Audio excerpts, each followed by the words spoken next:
warahmatullahi wabarakatuh. Perkenalkan, nama saya Putri Bungsu Brutu. Saya dari kelompok 5 dari Tadis Biologi 2. Hai, saya Liza Nuri Ramina Sution dari kelompok 5 Tadris Biologi 2. Hai, saya Dewi Yudika Harahap dari kelompok 5 Tadris Biologi 2. Hai, saya Salwa Sabila dari kelas Tadris Biologi 2, kelompok 5.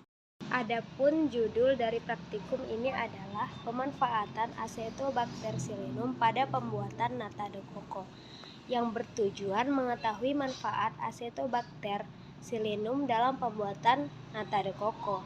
Yang kedua, memahami prinsip kerja dari Acetobacter silinum dalam pembuatan nata de coco. Dan yang ketiga, memahami perbedaan antara bioteknologi konvensional dan bioteknologi modern. Adapun alat dan bahan pembuatan nata de coco, yaitu alatnya panci, kompor, botol steril, saringan, gelas ukur 1000 ml. Dan adapun bahannya yaitu alkohol 70%, air kelapa 5 liter, 25 ml asam asetat glasikal, 5 gram gula, starter, 250 gram ZA, aluminium foil, kapas, tisu, kertas koran, dan tali. Baiklah, adapun langkah-langkah pada pembuatan nata de coco. Yang pertama itu menyiapkan seluruh alat dan bahan yang digunakan. Yang kedua, menyaring air kelapa sebanyak 5 liter ke dalam panci. Yang ketiga, memasak air kelapa tersebut menggunakan api kompor gas. Yang keempat, membuang busa yang keluar dari rebusan kelapa sampai bersih.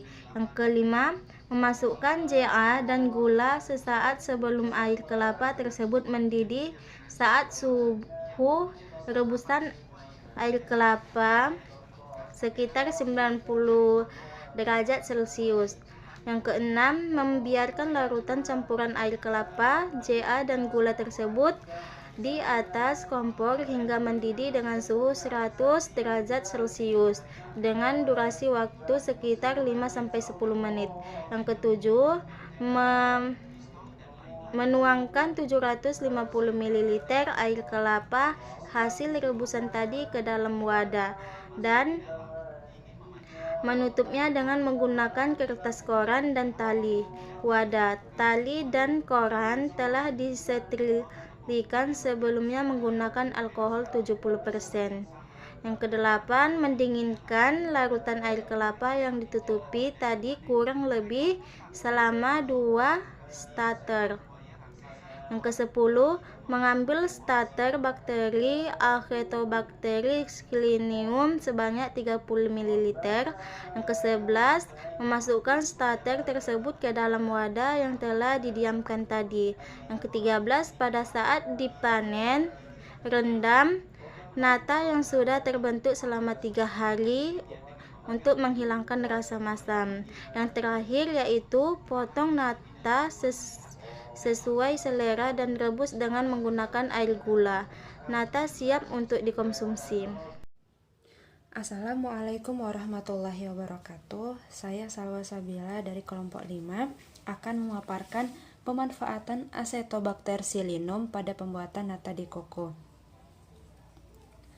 Nata de coco merupakan olahan makanan hasil bioteknologi yang berbahan dasar air kelapa, santan kelapa, tetes tebu atau molase, limbah cair tebu, ubi kayu atau limbah tapioka, serta sari buah, nanas, melon, jeruk, jambu biji, pisang, dan stroberi. Nata yang dibuat dari air kelapa disebut dengan nata de coco. Di Indonesia sendiri, nata de coco sering disebut sebagai sari kelapa. Nata adalah produk fermentasi oleh bakteri Acetobacter silinum pada substrat yang mengandung gula. Bakteri tersebut menyukai kondisi asam dan memerlukan nitrogen untuk stimulasi aktivitasnya. Glukosa substrat sebagian akan digunakan bakteri untuk aktivitas metabolisme dan sebagian lagi akan diuraikan menjadi suatu polisakarida dan sebagian lagi diuraikan menjadi sebuah ekstraseluler selulosa yang berbentuk gel. Nah, polisakarida inilah yang disebut dengan nata. Air kelapa yang digunakan dalam pembuatan nata de coco harus berasal dari air kelapa yang sudah dimasak terlebih dahulu. Oh ya, untuk pembuatan nata sendiri memerlukan kelapa yang tidak terlalu tua dan juga tidak terlalu muda. Bahan tambahan yang diperlukan dalam pembuatan nata adalah karbohidrat sederhana, sumber nitrogen, dan asam asetat.